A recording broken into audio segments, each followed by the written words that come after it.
கிறிஸ்துவுக்குள் அருமையான சகோதர சகோதரிகள், சிறு பிள்ளைகள் அனைவருக்கும் உயிர்த்தெழுந்த ஆண்டவராகிய இயேசு கிறிஸ்து நாமத்தினால் உங்கள் யாவருக்கும் இந்த அருமையான கருத்தினாலே வாழ்த்துக்களை சொல்லிக் கொள்வதில் மிக்க மகிழ்ச்சி அடைகிறேன். எனக்கு அன்பா இந்த நாளிலும் கூட நாம் தேவனுக்கு மகிமையாக இந்த அருமையான கருத்தை தொகுப்பனமாக நம்முடைய பாடல் புத்தகத்தில், இந்த சிறிய பாடல் புத்தகத்தில் 18வது பாடலை பாடி நாம் கர்த்தருடைய வசனத்துக்கு கடந்து செல்வோம். இயேசுவின் அன்பில் மூழ்கவும் நேசத்தினாலும் பார்க்கவும் இன்னமும் தீரவாஞ்சையே என்னில் உண்டாகுகின்றது. ஆட்கொண்டவர் நேசம் ஈடேற்றின நேசம் இன்னும் மென்மேலும் வாஞ்சிப்பேன்.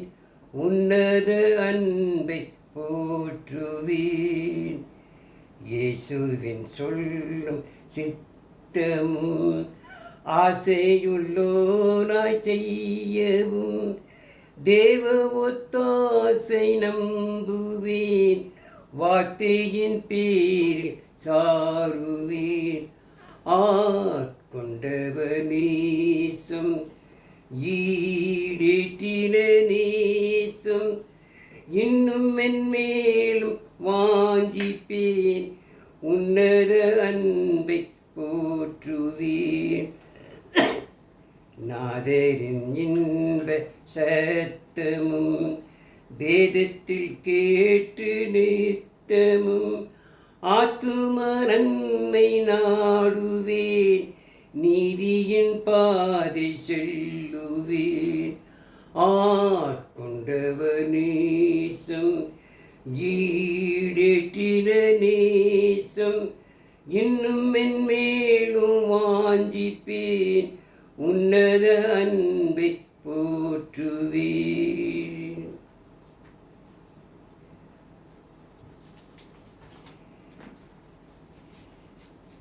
எனக்கு அன்பாந்தலே நன்மையான கத்தினாலே தேவனுடைய வசனத்தை நாம் ஆராய்ந்து பார்க்கும்படியாக பரலோகத்தின் தேவன் தந்து அவருடைய மேலான கிருபிக்காக நாம் நன்றி சொல்வோமாக. எனக்கு அன்பாந்தலே பரலோகத்தின் தேவன் அவருடைய சித்தத்தை, அவருடைய உள்ளத்தின் எண்ணங்களை பரிசுத்த ஆவியானவரை கொண்டு இந்த அருமையான வேதாகமத்தின் மூலமாக நமக்கு என்ன செய்தார், அனுப்பியிருக்கிறார். இந்த பரிசுத்த வேதாகமும் பரலோகத்தின் தேவனால் நமக்கு கொடுக்கப்பட்ட ஒரு அருமையான அன்பின் கடிதம். பாருங்கள், பிரசங்கி சாலமோன் தம்முடைய பிரசங்கி புத்தகத்தில் எழுதும் பொழுது பாருங்கள், பிரசங்கி 3ஆம் அதிகாரம் 14வது வசனத்தை நான் வாசிக்கும் பொழுது பாருங்கள், தேவன் செய்வது எதுவோ அது என்றைக்கும் நிலைக்கும் என்று அறிவேன். அதனோடு ஒன்றும் கூட்டவும் கூடாது, அதிலிருந்து ஒன்றும் குறைக்கவும் கூடாது.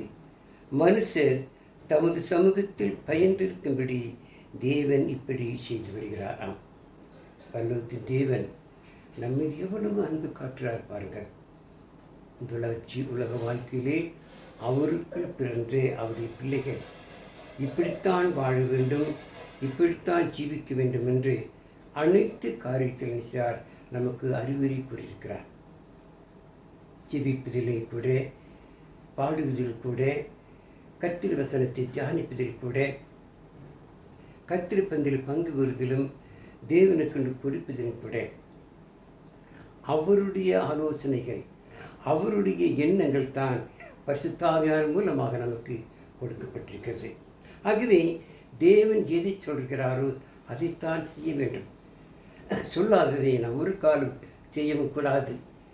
அப்படி செய்தால் அது தேவனுடைய பார்வையிலே ஒரு பெரிய பாவமாக மாறியது. பாருங்கள், இதை உணர்த்தும்படியாகத்தான் நாம் வேத வசனத்திலே ஒரு அறிவான சம்பவத்தை நம்ம நினைச்சலாம், ஆராய்ந்து பார்க்கலாம். பாருங்கள், 2 ராஜாக்கள் 5ஆம் அதிகாரத்துக்கு நாம் இந்த நாளில் கவனித்து செலுத்தி பாருங்கள்.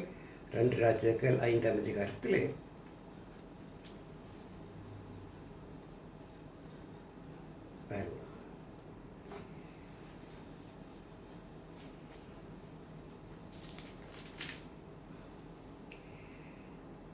2 ராஜாக்கள் 5ஆம் அதிகாரம் 1 வசனத்தை வாசிப்பார்கள்.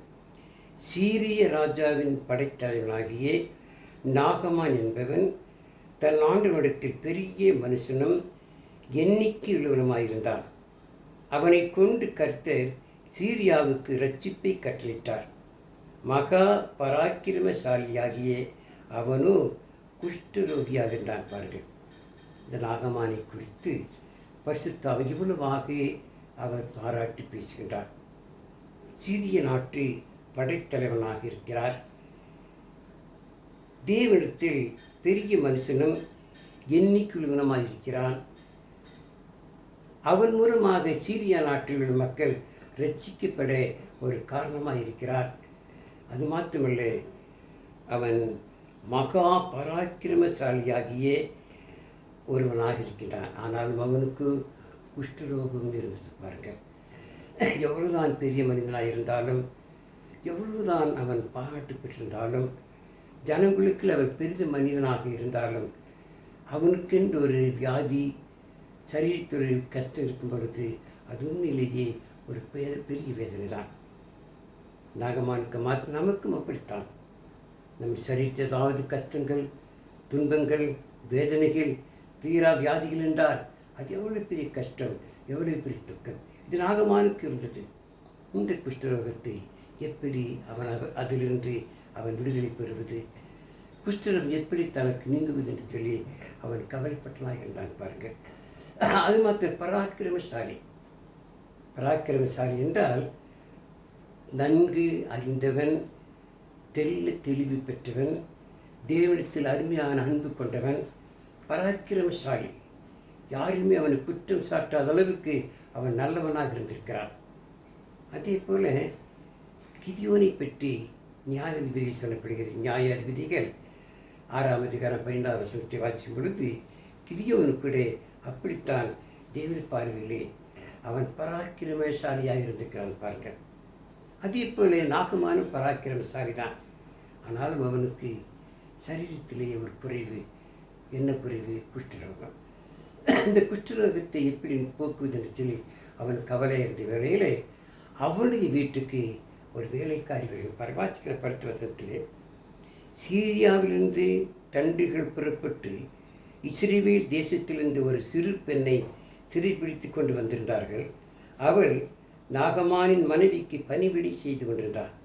அவள் தன் நாச்சியாரை பார்த்து, என் ஆண்டவன் சமாரியாவில் இருக்கிற தீர்க்கதரிசனத்திற்கு போவாரானால் நலமாயிருக்கும், அவர் இவருடைய குஷ்டரோகத்தை நீக்கிவிடுவார் என்றார்.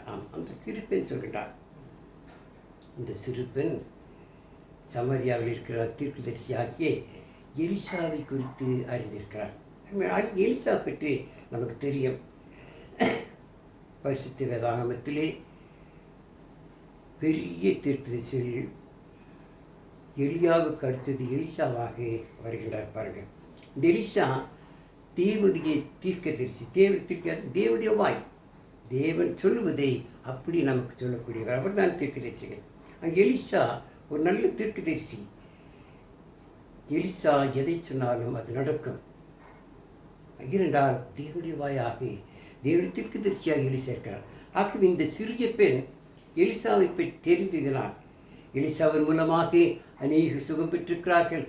எலிசா அநேகருக்கு சுகத்தை தந்திருக்கிறது சொல்லி அறிந்ததினால் இந்த சிறிய பெண் நாகமானுடைய மனுவிடத்தில் சொல்கின்றார்.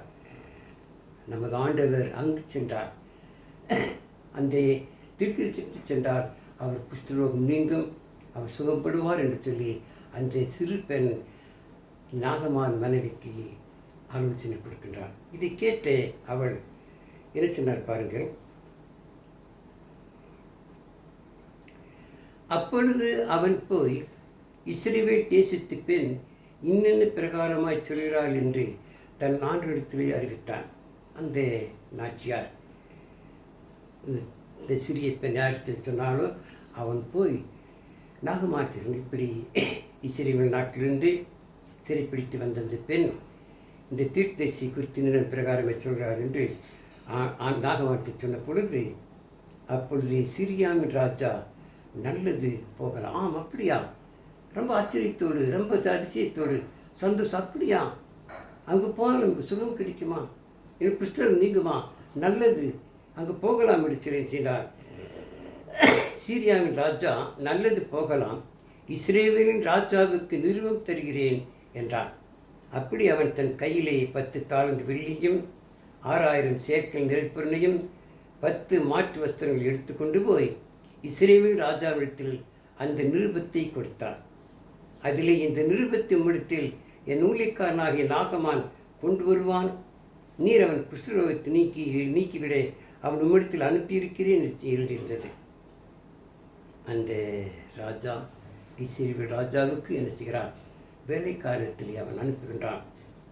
அந்த ராஜாவுக்கு, அதாவது அந்த ராஜாவுக்கு 10 தாலந்து வெள்ளியையும் 6000 சேக்கல் நிறை பொன்னையும் 10 மாற்று வஸ்திரங்களையும் எடுத்து அது பரிசு பொருளாக கொண்டு போய் கொடுத்து அந்த ராஜாவிடத்தில் சொல்கிறான். நாகமானுக்கு பிடிக்கிறது, நாகமானுக்கு வருவான், அவனுக்கு நீங்கள் சுகத்தை கொடுக்க வேண்டும், குஷ்டரோகத்திற்கு சொல்லி பாருங்கள். அப்பொழுது இஸ்ரவேலின் ராஜா அந்த நிருபத்தை வாசித்த போது அவன் தன் வஸ்திரங்களை கிழித்து கொண்டு, ஒரு மனுஷனை அவன் குஷ்டரோகத்திலிருந்து நீக்க வேண்டும் என்று அவனிடத்தில் நிருபம் அனுப்புகிறதற்கு கொல்லவும் உயிர்ப்பிக்கவும் நான் தேவனா? இவன் என்னை விரோதிக்க சமயம் தேடுகிறான் என்பதை சிந்தித்து பாருங்க. அந்த ராஜா சொன்னான், பயதான், இந்த நிருபம் எனக்கு கொடுக்கப்பட்டது. நிருபத்தை நான் வாசித்து பார்த்தபோது குஷ்டரோகத்தை நீக்கக்கூடிய அளவுக்கு நான் என்ன தேவனா? நான் உயிர்ப்பிப்பதற்கும் ஒரு மனுஷனை குஷ்டரோகத்திலிருந்து கொல்லவும் உயிர்ப்பிக்கவும் நான் தேவனா? அவன் என்னை விரோதிக்க சமயம் தேடுறான்னு சொல்லி அந்த ராஜா தன்னுடைய சரீரத்தை கிழித்து கொண்டு அவன் வேதனையோடு குடிச்சுக்கிறான். இது எலிசா பார்க்கிற பாருங்கள். இஸ்ரவேல் ராஜா தன் வஸ்திரங்களை கிழித்து கொண்ட செய்தியை தேவனுடைய மனுஷனாக எலிசா கேட்டபோது, அவன் உம்முடைய வஸ்திரங்களை கிழித்து கொள்வானேன், அவன் இடத்தில் வந்து இஸ்ரவேலை தீர்க்கதரிசி உண்டு என்பதை அறிந்து கொள்ளட்டும் என்று ராஜாவுக்கு சொல்லிப்பான். எலிசா அதை கேட்டான், அதை பார்த்தான். அந்த இஸ்ரவேல் ராஜா தன் வஸ்திரங்கள் கிழித்தது, அவன் சொன்னதெல்லாம் எலிசா கண்டு ராஜாவை பார்த்து, நீ ஏன் இப்படி வஸ்திரத்தை கிழித்துக் கொள்கிறாய்? அவனை வரச்சொல், அங்கு வந்து இஸ்ரவேலிலே ஒரு தீர்க்கதரிசி இருக்கிறார் என்பதை அவன் அறிந்து கொள்ளட்டும், அவனை வரச்சொல் என்று சொல்லி இஸ்ரவேல் ராஜா சொல்றான். அதே போல நாகமான் அங்கு புறப்பட்டு வரான். அங்கே வந்து பாருங்கள். அப்படியே நாகமான் தன் குதிரைகளோடும் தன் ரதத்தோடும் வந்து எலிசாவின் வாசற்படியில் நின்றான். அதே போல் நாகமான், அவன் ஒரு ராஜா, சீரிய படைத்தலைவன். அவன் குதிரையோடும் ரதத்தோடு வந்து எலிசாவின் வாசற்படியில் நிற்கின்றான். எப்படியாவது தன் குஷ்டரோகம் நீங்கும், நான் சுகமாவேன் என்று சில நம்பிக்கையோடு கூட அங்கே வந்து நிற்கின்றான். அப்பொழுது பாருங்கள், அப்பொழுது எலிசா அவரிடத்தில் அனுப்பி, நீ போய் யோர்தான் 7 தரம் ஸ்நானம் பண்ணு, அப்பொழுது மாம்சம் மாறி நீ சுத்தமாவா என்று சொல்லத்தான். எலிசா உடனே படைத்தலைவர் வந்திருக்கிறார், சீரியா படைத்தலைவர் ராஜா, ஒரு பெரிய மனிதன் வந்து நம்ம வாசல் நிற்கிறான்னு சொல்லி எலிசா ஓடி வரவில்லை. எலிசா சர்வசாதாரணமாக ஒரு வேலைக்காரன் அனுப்பி, நீ போய் அந்த நாகமானத்தில் சொல், யோர்தான் நதியிலே போய் 7 தரம் ஸ்நானம் பண்ணு, அப்பொழுது நீ சுகமாவாய், உன் குஷ்டரோகம் நீங்க என்று சொல்லி அந்த வேலைக்காரத்தில் சொல்லி அவன் நினைப்பான். அந்த வேலைக்காரர் அப்படியே போய் நாகமானத்தில் சொல்கிறான். பாருங்கள், அப்போ நாகமானுக்கு பாருங்கள், அதற்கு நாகமான் கடும் கோபம் கொண்டு புறப்பட்டு போய் அவன் வெளியே வந்து நின்று தன் தேவனாய் கர்த்தரின் நாமத்தை தொழுது தன் கையினால் அந்த இடத்தை தடவி இவ்விதமாய் குஷ்டரோகத்தை நீக்கி விடுவான் என்று எனக்கு நிலைத்திருந்தேன். நாகமான் நினைத்திருந்தான், எனக்கு பெரிய ராஜாவாயிட்டேன், படைத்தலைவனாயிட்டேன், பெரிய மனிதனாயிட்டேன். ஆக இவன் போய் அங்கு நின்றார். எலிசா வந்து இவனுடைய குஷ்டரோகத்தை தன் கையினால் தொட்டு தேவனை தொழுது கொண்டு அவனுக்கு சுத்தமாக்குவான், குணப்படுத்துவான் என்று சொல்லி அந்த நாகமான் நினைத்திருந்தான். அதுக்கு மாறாக வேலைக்காரன் சொல்லும் பொழுது அவனுக்கு கடும் கோபம் வந்து விட்டது. நான் ஒரு பெரிய மனிதன், சீரிய நாட்டு படத்தளபதி, நான் வெகுமதியோடு வந்திருக்கிறேன், என்னை இப்படி இந்த எலிசா, இந்த தீர்க்கதரிசி ஆள் அனுப்பி சொல்லியிருக்கிறான்னு சொல்லி அவன் கோபத்திலே அவன் திரும்பி வரும். 10 வாசிக்கலாம் பாருங்கள். நான் ஸ்நானம் பண்ணி சுத்தமாகிறதற்கு இஸ்ரவேலின் தண்ணீர்கள் எல்லாவற்றை பார்க்கிலும் தமஸ்குவின் நதிகளாகிய அப்னாவும் பர்பாரும் நல்லதல்லவோ என்று சொல்லி உக்கிரத்தோடே திரும்பி போனான். இங்கு வந்து இவன் சொல்லி, நான் இஸ்ரவேலிலே யோர்தான் நதியிலே குளிக்க வேண்டுமா?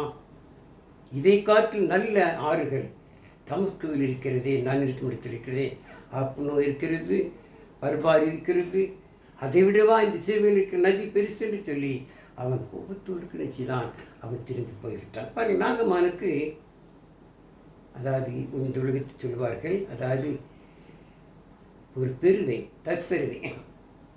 இவன் ஒரு பெரிய ராஜா. இவன் எதிர்பார்த்தான் எலிசா வந்து தன்னுடைய கரங்களால் தேவனை தொழுது கொண்டு அவன் குஷ்டரோகத்தை தொட்டு அதை சுத்தப்படுத்துவான், அதற்கு எண்ணெய் பூசுவான், அதை தழுவான் என்று நினைத்தான். ஆனால் அவன் நினைத்ததுக்கு மாறாக வேலைக்காரன் இப்படி சொல்லும் பொழுது அவனுக்கு கோபம் வந்து விட்டது. எனக்கு அன்பானதில் இது ஒரு பெருமையை காட்டுகிறது. சரி, எலிசா தேவனுடைய மனிதன், தேவனுடைய வாய், சரி அவன் சொன்னான் என்று சொல்லி இவன் என்ன செய்திருக்கிறான், உடனே புறப்பட்டு போய் யோர்தான் நதியை குடித்திருக்கலாம், கீழ்ப்படிந்திருக்கலாம், தாழ்மையோடு இருந்திருக்கலாம். ஆனால் அவனுக்கு தாழ்மை இல்லை. பாருங்கள், நமக்கு தாழ்மை வேண்டும். தாழ்மை இருந்தால்தான் கீழ்ப்படிய முடியும். ஆண்டவராகிய இயேசு கிறிஸ்து தாழ்மையை கற்றுக் கொடுத்தார். அவர் குமாரனாயிருந்தும் பட்ட பாடுகளினாலே கீழ்ப்படிதலை கற்றுக்கொண்டு எல்லாம் ரட்சிப்படையும்படிக்கு என்ன செய்தார், அவை தம்மைத்தாமே தாழ்த்தினார். தாழ்மை மிக ஆனால் இந்த நாகமானுக்கு தாழ்மை இல்லை, பெருமை வந்தது. ஆகவே என்ன செய்தான், கோபத்தோடு அவன் புறப்பட்டு போய்விட்டான். அது மட்டுமல்ல, பாருங்கள், அவன் போன பிற்பாடு அவன் ஊழியக்காரர் சமீபத்தில் வந்து அவரை நோக்கி, தகப்பனே, அந்த தீர்க்கதரிசி ஒரு பெரிய காரியத்தை செய்ய உமக்கு சொல்லியிருந்தால் அதனை செய்வீர் அல்லவா? ஸ்நானம் பண்ணும் அப்படி சுத்தமாவீர் என்று அவர் உம்மோடு சொல்லும்போது அதை செய்ய வேண்டியது எத்தனை அதிகம் என்று சொன்னார்கள். ஊழியக்காரர் சொல்கிறார்கள், நாகமானை பார்த்து, சரி, அந்த தீர்க்கதரிசி ஒரு பெரிய காரியத்தை செய்ய சொல்லார் வைத்துக்கொள்ளுங்கள், அது செய்வீர் அல்லவா? ஸ்நானம் தானே பண்ண சொன்னார், ஸ்நானம் பண்ணி பாருங்களே என்று சொல்லி அவருடைய வேலைக்காரர் தீர்த்து சொல்கிறார்கள். இது மிக ஈஸி, சுலபமான வழி. பெரிய காரியத்தை செய்ய வேண்டாம், நீ யோர்தான் நதியிலே போய் ஸ்நானம் பண்ணுன்னு சொன்னாரே, இதை செய்வது என்ன தவறு என்று சொல்லி வேலைக்காரர் சொன்ன பொழுது நாகமானது ஏற்றுக்கொண்டான். பாருங்கள், அப்பொழுது அவன் இறங்கி தேவனுடைய மனுஷன் வார்த்தையின்படியே யோர்தானில் 7 தரம் மூழ்கின போது அவன் மாம்சம் ஒரு சிறு பிள்ளையின் மாம்சத்தை போல மாறி அவன் சுத்தமானான். அதற்கு பிறகு நாகமான் இறங்கி சொன்னான், அவனுடைய பெருமையிலிருந்து, அவனுடைய மேட்டுமையான எண்ணத்திலிருந்து அவன் என்ன செய்தான், இறங்கி தாழ்மையாகி இதோ திருக்கு சொன்னபடியே போய் யோர்தானிலே 7 முறை ஸ்நானம் பண்ணான். முதலாவது மூழ்கி பார்த்திருப்பான், குஷ்டரோகம் சுகமாகவில்லை. 2வது முறையும் மூழ்கி பார்த்திருப்பான், இரண்டாவது முறையும் சுகமாகவில்லை. அதே போல் 3வது முறையும் 4வது முறையும் 5வது முறையும் 6வது முறையும் அவன் மூழ்கும் பொழுது சுகமாகவில்லை. அவன் தீர்க்கு சொன்னால் 7 முறை ஸ்நானம் பண்ணு. அதே போல 7வது முறை அவன் ஸ்நானம் பண்ணும் பொழுது அவன் சுகமானான். அவன் குஷ்டரோகம் நீங்கியது. அவன் சிறு பிள்ளையைப் போல உடம்பு மாமிசம் மாறினது. அவன் சுத்தமானான். எவ்வளவு பெரிய சந்தோஷம் பாருங்கள். நாகமான் 7 முறை ஸ்நானம் பண்ண பிற்பாடு அவன் சுகமாக தீர்க்கதரிசி வார்த்தை எவ்வளவு பலமானது பாருங்கள். தீர்க்கதரிசி எலிசா என்பவர் தேவனுடைய வாய். எலிசா சொன்னது தேவன் சொன்னது போல தேவனுடைய வார்த்தையை நாம் விசுவாசிக்க வேண்டும். தேவனுடைய வார்த்தையை நாம் நம்பி கீழ்ப்படிய வேண்டும். விசுவாசம் என்றாலே கேள்விப்படுதல் ப்ளஸ் கீழ்ப்படிதல். கேள்வி, அதாவது நம்பி அது கீழ்ப்படி. விசுவாசம் என்றால் நம்பிக்கை பிளஸ் கீழ்ப்படிதல். அது நம்பி, தேவ வார்த்தை என்பது நம்பி அது கீழ்ப்படிய வேண்டும். ஆனால் நாகமான் அப்படி கீழ்ப்படிந்தனால் அவர் சுகம் பெற்றால் பண்ணீங்களும் நான் விட்டுவிட்டேன். யார் சொன்னாலும் சரி, கர்த்தருடைய வார்த்தை நாம் நம்பி அது கீழ்ப்படிய வேண்டும். தேவனான்பு நம்புவது உண்மை, அது சுலபம்.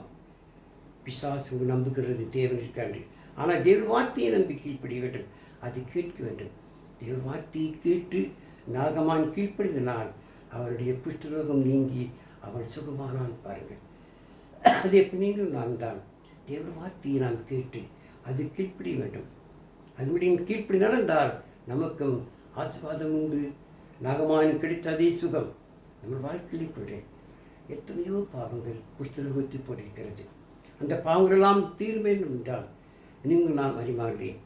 ஆனால் இயேசு கிறிஸ்துவனுடைய சுவிசேஷத்தை கேட்டு அதை சுவாசித்து பழைய பாவமாய் ஜீவித்திருந்து நாம் மனம் திரும்பி நம் விசுவாசத்தை வாயில் அழைப்பி செய்து பாவம் மன்னிப்பு கண்டு நாம் நாசாமி பெறும் பொழுது நம்முடைய பாவங்களெல்லாம் மன்னிக்கப்பட்டு நாம் ஒரு புதிய சிருஷ்டிகளாக ஒரு புதிதாய் பிறந்த பிள்ளைகளை போல மாறும் அந்த வாய்ப்பை பருவத்தின் தேவன் தேவ வார்த்தை மூலமாக நமக்கு கொடுத்தார். தேவ வசனத்தை கேட்க வேண்டும், அதை விசுவாசிக்க வேண்டும். நாகமா தேவ வசனத்தை கேட்டான், தேவ வார்த்தையை கேட்டான், அதுபடி செய்தான் அவன் குஷ்டரோகம் மாறியது. அதோடு அது மேலே போகவில்லை. நாகமான் சுகமான பிற்பாடு தீர்க்கதரிசியான எலிசாவுக்கு அவன் பரிசு பொருட்களை கொண்டு வந்து கொடுக்கிறான். அடுத்த வசனத்திலே, அப்பொழுது அவன் தன் கூட்டத்தோடெல்லாம் தேவனின் மனுஷனிடத்துக்கு திரும்பி வந்து அவனுக்கு முன்பாக நின்று, இதோ இஸ்ரவேலில் இருக்கிற தேவனை தவிர பூமி எங்கு வேறு தேவனில்லை என்பதை அறிவேன். இப்போதும் உமது அடியேன் கையில் காணிக்கை வாங்கிக் கொள்ள வேண்டும் என்றான். அதற்கு அவன், நான் வாங்கிறதில்லை என்று கர்த்தருக்கு முன்பாக அவனுடைய ஜீவனை கொண்டும் சொல்கிறேன் என்றான். வாங்க வேண்டும் என்று அவனை வருந்தினாலும் தட்டுதல் பண்ணிவிட்டானாம். எலிசா தீர்க்கதரிசி நாகமானத்திலே, நான் அதை வாங்க முடியாது, வாங்க வேண்டாம், எனக்கு வேண்டாம், நான் தேவனுடைய மனிதன், தேவனுடைய வாய், தேவன் சொன்னதை சொன்னேன், அதற்காக எனக்கு பரிசு பொருளெல்லாம் வேண்டாம்னு சொல்லி எலிசா சொல்லிவிட்டான். சரி, எலிசா இப்படி சொன்னதினால் எலிசாவுடைய வேலைக்காரன் சொன்னான் பாருங்கள், கேயாஸ். எலிசாவுக்கு தெரியாமல், தீர்க்கதரிசி தெரியாமல் அந்த பரிசு பொருளை வாங்கி அவனை சுமர்ப்பணிப்பான். தொடர்ந்து வாசிக்கலாம். அதே 2 ராஜாக்கள் 5ஆம் அதிகாரம் 2ஆம் வசனத்தில் பாருங்கள். தேவனுடைய மனுஷனாகிய எலிசாவின் வேலைக்காரன் கேயாஸ் என்பவன் அந்த சீரியனாகிய நாகமான் கொண்டு வந்ததை என் ஆண்டவன் அவன் கையிலே வாங்காமல் அவனை விட்டுவிட்டார். நான் அவன் பேகே ஓடி அவன் கையிலே ஏதாகிலும் வாங்குவேன் என்று கர்த்தருடைய மேல் ஜீவன் மேல் ஆணையிட்டான். அதே போல அவன் மனுஷன் எலிசாவுக்கு தெரியாமல், தெரியாமல் நாகமானை பின்தொடர்ந்து போய் நாகமானிடத்திலே எலிசா தீர்க்கதரிசி இதை வாங்க வேண்டும் கேட்டார் என்று சொல்லி போய் சொல்லி எலிசா நாகமானத்திலே அந்த பரிசு பொருளை கேட்கிறான். அதை வாங்கி வந்து விட்டான் பாருங்கள்.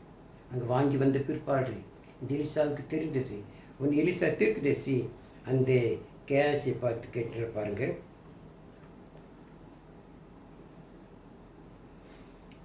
பின்பு அவன் உள்ளே போய் தன் எஜமானுக்கு முன்பாக நின்றான். கேயாசியே, எங்கேருந்து வந்தாய் என்று எலிசா அவனை கேட்டதற்கு அவன், உமது அடியான் எங்கும் போகவில்லை என்றான். அப்பொழுது அவன் இவனை பார்த்து, அந்த மனுஷனுக்கு எதிர்கொண்டு வர தன் ரதத்திலிருந்து இறங்கி திரும்புகிற போது என் மனம் உன்னுடன் கூட செல்லவில்லையா? பணத்தை வாங்குறதற்கும் வஸ்திரங்களையும் ஒலிவத் தோப்புகளையும் திராட்சை தோட்டங்களையும் ஆடு மாடுகளையும் வேலைக்காரியை வாங்குறதற்கு இதுவா காரம்? இது காலமா? எனக்கு விரோதமாக செய்திருக்கிறாயே, எனக்கு தெரியாமல் போய் அவனிடத்தில் வாங்கிக்கிறாயே, இது காலமா? இது சரியாயிரு சொல்லி எலிசா தீர்க்கதரிசி கேயாசை கண்டிக்கின்றான். அது மாத்திரமில்லை, தேவனுடைய மனுஷன் சொன்னது பாருங்கள். ஆகையால் நாகமானின் குஷ்டரோகம் உன்னையும் உன் சந்ததியாரையும் என்றென்றைக்கும் பிடித்திருக்கும் என்றான். உடனே அவன் உறைந்த மழை நிறமானே குஷ்டரோகியாகி அவன் சமூகத்தை விட்டு புறப்பட்டு போனான். நாகமானுக்கு இந்த குஷ்டரோகம் கேயாசிக்கு பிடித்து விட்டது. இருந்தால் தேவனுடைய வார்த்தையை மீறி தேவனுடைய மனுஷனாக எலிசாவுக்கு தெரியாமல் போய் அவன் நாகமானத்திலே அவனுடைய வேலைக்காரன் தீர்க்கதரிசி சொன்னான்னு சொல்லி போய் சொல்லி அதை வாங்கினது தீர்க்கதரிசி எலிசாவுக்கு தெரிந்து விட்டது. பாருங்கள், நாகமானுக்கு இருந்த அந்த குஷ்டரோகம் கையாசுக்கு பிடிச்ச மாதிரி ஏன் சொன்னேன்னு சொன்னார், தேவன் எதை சொன்னாரோ அதைத்தான் செய்ய வேண்டும். தன் எஜமான் தீர்க்கதரிசி வாங்கவில்லையே, நான் வாங்கலாமா என்று சொல்லி கேயாசி யோசித்து அதை வாங்காது இருக்க வேண்டும். ஆனால் பணாசியினால் தேவனுக்கு விரோதமாக என்ன செய்தான், தீர்க்கதரிசி தெரியாமல் போய் நாகமானத்திலே அந்த பரிசு பிடியில் வாங்கலாம் முடியுமாறு பணாசை எல்லா தீமைக்கு வேறாயிருக்கிறது. இந்த பிள்ளைகள் அநேக நேசிக்கிறார்கள். வேதாகமத்தை மையமாக வைத்து வேதாகமத்தின் மூலமாக பணம் சம்பாதிக்க எத்தனை பேர் முற்பட்டிருக்கிறார்கள். தவறான போதைகளை போதித்து தவறான அடையாளங்களை செய்கிற எத்தனை பேர் நினைக்கிறார்கள். பணத்துக்காக கர்த்தர் ஊழியத்தை தவறாக பயன்படுத்தார். சரியானவர்கள் தேவவார்த்தை என்ன போதிக்கிறதோ அதைத்தான் செய்ய வேண்டும். தேவன் சொல்லாது செய்யக்கூடாது. நாகமான் அவனுடைய எண்ணம் பெருமைத்தனம் தீர்க்கதரிசியின் பேச்சை கேட்கக்கூடாது இருந்தது. ஆனாலும் கூட வேலைக்காரர் சொன்ன பிற்பாடு அவன் தாழ்மையானவனாக பெருமையிலிருந்து இறங்கி போய் அவன் யோர்தான் நதியில் 7 முறை நான் ஸ்மரணம் பொறுத்து அவன் சுகம் பெற்றான். தேவவார்த்தை கீழ்ப்படிதான் அவன் சுகமான். அதே போல தேவவார்த்தையை கேட்டு அதை கீழ்ப்படியும். தேவவார்த்தை மிக தெளித்தில் வனம் போதிக்கிறது. தேவன் என்ன சொன்னாரோ அதைத்தான் செய்வன்னு பாருங்கள். நாகமான் தேவன் சொன்னபடி செய்தான், சுகமானான். ஆனால் கேயாசு தேவன் குரோதமாக தீர்க்கதரிசி குரோதமாக செய்தான், அவன் குஷ்டரோகியாக மாறினான். ஆகவே எனக்கு அன்பாந்து நீங்கள் நான் கூட இது நமக்கு ஒரு பாடமாக எடுத்துக்கொள்ள வேண்டும். நம் பரிசுத்தமானவர்கள், தேவனுக்கு பிரியமானவர்கள், தேவனுக்கு எதையுமே செய்யக்கூடாது. ஆகவே கிறிஸ்துவுக்கு பிறந்த நீங்கள் நானும் தேவனுக்கு பிரியமாக வாழ வேண்டும், தேவனை நேசிக்க வேண்டும் என்றால் தேவ வார்த்தை என்ன போதிக்கிறதோ அதின்படி செய்ய வேண்டும். அன்றாக இயேசு கிறிஸ்து பொழுது யோவான் 12:48 என்னை தள்ளி என் வார்த்தைகள் ஏற்றுக்கொள்ளாதவனை நியாயம் தீர்க்கொண்டு இருக்கிறது. நான் சொல்லிய வசனமே அவனை கடைசி நாளில் ஆய்ந்திருக்குமாம். தேவனுக்கு மறைவான ஒன்றும் இல்லை அறிவார்களே. தேவனுக்கு விரோதமாக நம்ம எதையுமே செய்யக்கூடாது. வேதத்தில் வாசிக்கும் பொழுது பாவம் என்பது பாவம் செய்கிறவன் நியாயப்பிரமாணத்தை மீறுகிறான், நியாயப்பிரமாணத்தை மீறுவதே பாவமா. ஆகவே வேத வசனத்தை ஒன்றை கூட்ட குறிக்க நமக்கு அதிகாரம் இல்லை. 1 கொரிந்தியர் 4:6 வசனத்தை வாசிக்கும் பொழுது எழுதப்பட்டதுக்கு மிஞ்சி என்ன வேண்டாம்னு சொல்ல. ஆகவே வேதாகமத்திலே எதை நாம் வாசிக்கிறோமோ அதைத்தான் செய்ய வேண்டும். தேவன் சொல்லாது செய்யக்கூடாது. ஆகவே வேதாகமும் பரிசுத்த வேதாகம் எங்கு பேச அதைத்தான் பேச வேண்டும். வேதாகம் எங்கு அமைதியாக இருக்கு அங்கு நம்ம அமைதியாக இருக்க வேண்டும். அப்படி இருந்தால்தான் தேவன் சந்தோஷப்படுவார். எனக்கு அன்பான தன்மையான வேளையிலே நாகமானை பற்றியும் கேயாசை பற்றி அறிந்தோம். ஆகவே நாகமானைப் போலே தேவனை பார்த்து கீழ்ப்படிந்து அவன் 7 முறை நான் ஸ்நானம் பண்ணி அவன் குஷ்டத்தை விடுதலையானது போல நாமும் கூட தேவன் வார்த்தையை கேட்டு தேவன் பிரியமாக ஜீவிப்போம். ஆனால் கேயாசு தீர்க்கதரிசி தெரியாமல் நாகமானத்திலே அவன் பணத்தை வாங்கினால் அவன் நாகமான குஷ்டரோகம் அவனுக்கு பிடித்தது. ஆகவே நீங்கள் நானும் மிக கவனமாக இருக்க வேண்டும். தேவன் வார்த்தை கீழ்ப்படிய வேண்டும். அப்படி கீழ்ப்படி நடந்தால் தேவனமை மென்மேலும் ஆசிரிப்பார். நம்முடைய வாழ்க்கையிலே இந்த சம்பவங்கள் ஒரு பாடமாக அமைந்திருக்கிறது. இது உணர்ந்து நம் தேவனை பிரியமாக ஜீவிக்க தேவன் உதவி செய்வாராக. என் கண்பா நீங்களும் கேட்டவர்கள் கூட இதை மற்றவர்களுக்கு போதிக்கும்படியாக மற்றும் சொல்லும்படியாக சப்ஸ்கிரைப் பண்ணுங்கள். தேவன் தாம் என்னை ஆஸ்வதிப்பதாக. ஜெபம் செய்வோம். இரக்கம் நிறைந்த எங்கள் பரலோக பிதாவே, இந்த நாளும் நாகமானை குறித்து நாங்கள் ஆராய்ந்து பார்த்தோம். நாகமான் தேவனுடைய மனுஷனாகிய எலிசாவுடைய வார்த்தைக்கு அவன் கீழ்ப்படிந்தனால் யோர்தான் 7 தரம் ஸ்நானம் பண்ணும் பொழுது அவன் சிறு பிள்ளையைப் போல மாறி சுகம் பெற்றான். ஆனால் நாகமானிடத்திலே தீர்க்கதரிசிக்கு எலிசாவுக்கு தெரியாமல் தீர்க்கதரிசி வேலைக்காரை கேயாசி நாகமானத்திலே போய் அந்த பரிசுப்பை வாங்கினதனால் எலிசாவின் மூலமாக நாகமானுக்கு பிடித்த அந்த குஷ்டரோகம் அந்த கேயாசிக்கு பிடித்தது. ஆகவே இதை நாங்கள் அறிந்தோம், இது நாங்கள் கேட்டோம்.